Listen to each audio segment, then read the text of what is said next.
What's the meaning of Bertrand Russell?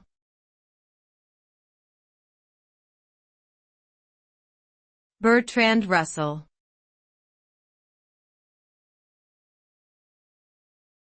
Bertrand Russell.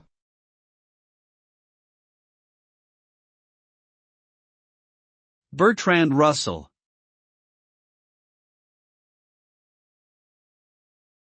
Bertrand Russell.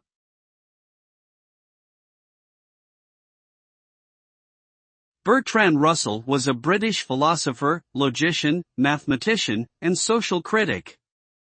He was one of the most prominent figures in the analytic tradition in philosophy, and his work had a significant impact on the development of symbolic logic and philosophy of language.